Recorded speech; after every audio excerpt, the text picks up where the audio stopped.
Today's book is called Fat Cat, written by James Sage and Russell Ato.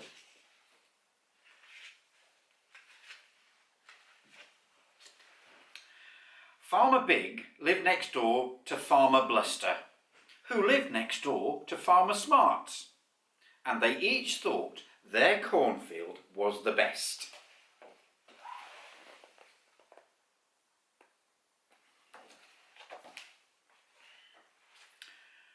"No doubt about it," boasted Farmer Big. "My cornfield is the best." "It isn't," argued Farmer Bluster. "My cornfield is much better than yours." "It's not, it isn't, it is, it is, it isn't." "Says who? Says me." Now Farmer Smarts knew that his cornfield was really better than either of his neighbours, but he was much too modest to say so. "It's ginger peachy, really."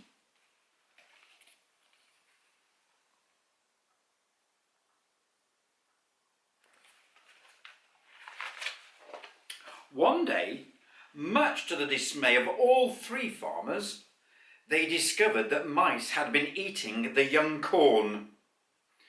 "Jumping Jezaphat!" groaned Farmer Big.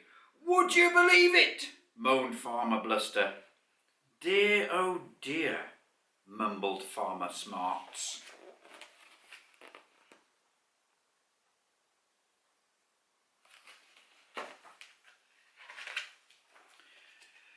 To teach those mice a lesson they would never forget, Farmer Big and Farmer Bluster each set to work building the perfect mousetrap. "All it takes is a little brains. I'll have mine finished in 2 whoops and a holler." And they hammered and twisted and pushed and pounded away all day, and most of the night, and part of the next day too. You can see them building their fantastic mouse traps.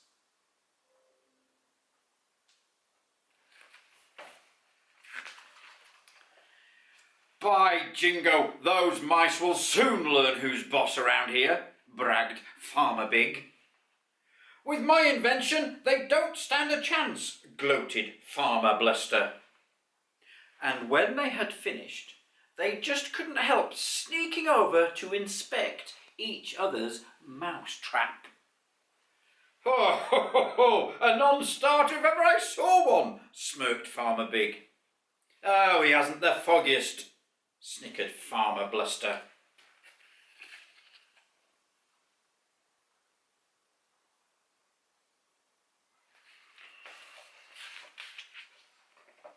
But there was a teensy-weensy problem that neither had considered. It seemed the mice weren't interested in either mousetrap.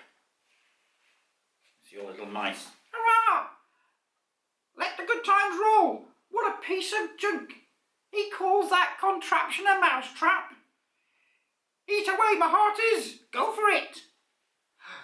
They had better things to think about. See all the mice enjoying the food.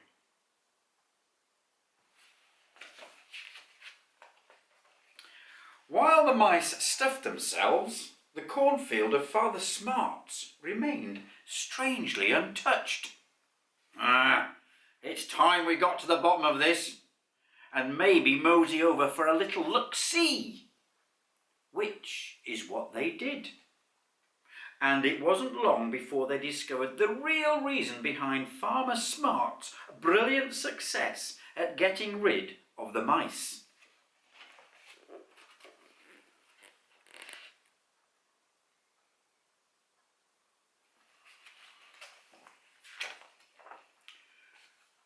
"What a fat cat!" "Phewie! A cat with attitude! Right, time to fade! Goodbye! Toodaloo! Get out while the going's good!" said all the mice.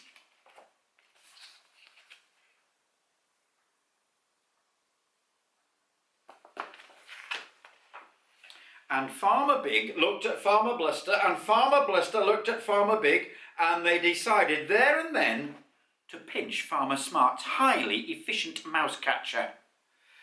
so that our fields are mouseless too. They left no stone unturned, yet Fat Cat was nowhere to be seen.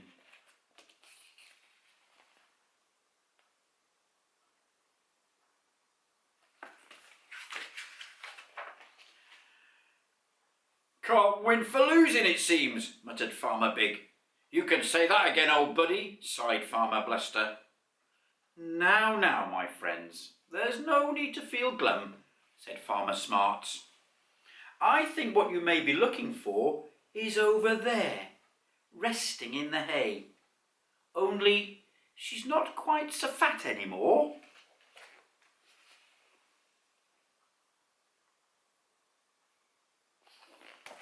I wonder what's happened. And sure enough, there was Fat Cat, slimmer and prettier and very, very pleased with herself. Kittens! Exclaimed Farmer Big. A whole litter! Gasped Farmer Bluster. Now you two can have a foolproof mouse catcher, beamed Farmer Smarts.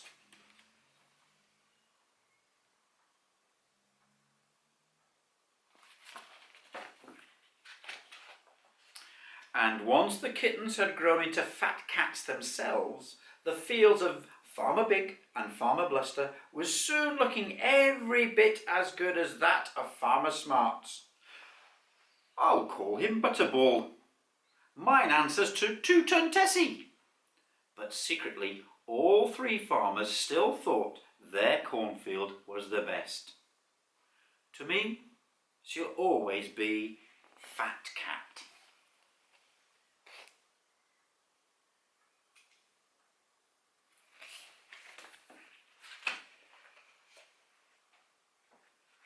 And there we have today's story, Fat Cat.